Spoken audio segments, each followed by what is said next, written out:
This morning, we've had a variety of different municipal leaders on our program talking about housing in particular. Richmond Hill Mayor David West joining us this morning to talk more about that. It is an enormous issue, whether you're trying to get in as a renter, whether you're trying to get in as a first-time home buyer, or even just an average home buyer right now. Have you heard much through this campaign, Mayor West, that you think the parties are taking housing and housing affordability seriously enough? Yeah, I think, all the parties have had, talks about that in parts of their platform about that. And that's great. I think it is something that we need to be talking about as a province, and we certainly, it hits the ground in the municipalities. So we need to make sure that whatever party is in power, that all of the tools are in place and the partnerships are in place. Because, cities, we have obviously some responsibility in creating an environment for housing and getting the housing built, but we don't actually build the housing. Yeah. So. The one thing, of course, that we hear is development charges in particular. And I was just having a conversation with Mississauga Mayor Carolyn Parrish about that they're effectively slashing theirs by 50%. I know in one city in York region, they're actually getting rid of it, where other municipalities are keeping it. What are your thoughts on development charges and the necessity of them, particularly for a city like Richmond Hill? Yeah, development charges, the system that we have, and we have very few tools to work with. Development charges are a very important part of them.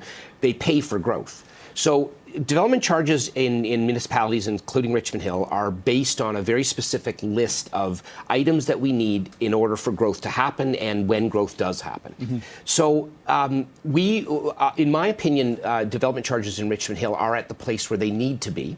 And I'm not entirely convinced that slashing them would help with housing affordability.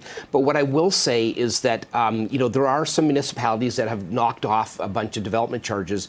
But in one particular case I know of, the discounts that they've given, they're still more than Richmond Hill. And I think we are in a good place. But the reality is, if we take away those development charges, we are going to have to make them up somewhere. And, growth doesn't pay for growth. Then either we do without different things like community centers, widened roads, and so on, or we put it on the taxpayer. And that neither of those scenarios, in my opinion, is at all acceptable. Well, that's the thing. It's so unpalatable, right? When you sort of take a look at taxpayers and you think, politically, you don't want to raise taxes, and then the taxpayer doesn't want to see that increased tax bill as well. Is there an environment, is there a model that you've seen out there, Mayor, that perhaps could be implemented, whether it's in this province or whether it's in a larger city like Richmond Hill?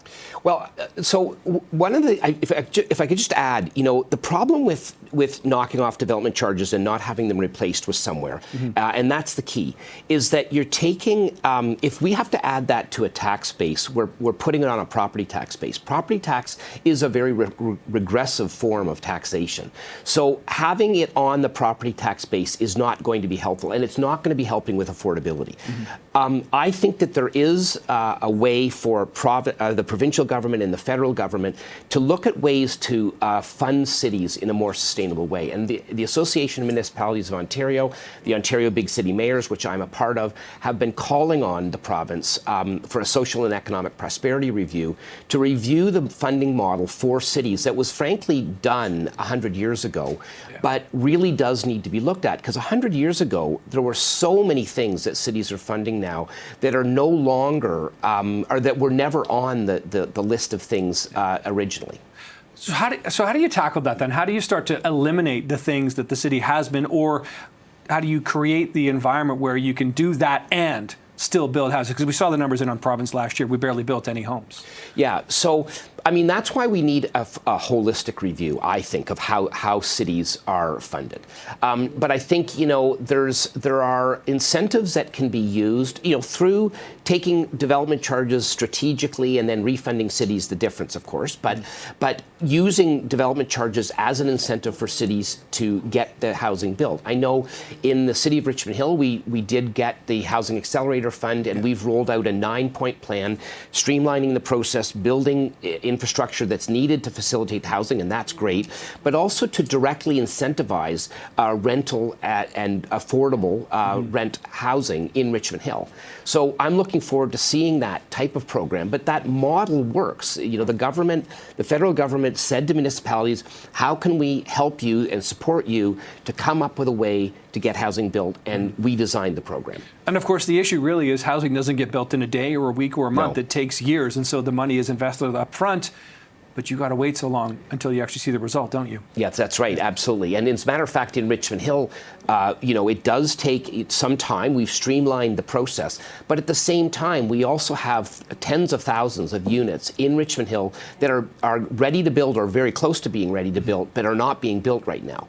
And there are good reasons and there are not so good reasons why that housing is not being built. But that's where municipalities don't have all the financial levers that we need in order to make the job happen. Yeah, we've heard from developers saying that we've got this land, we've got this project, but we just basically, they said once they put a shovel in the ground, they're already in debt from it. Yep. So it's really, how do you get everyone on this at the same place at the same time? Yeah, and in fairness, the provincial government that we have at the moment has done work towards making those types of things happen.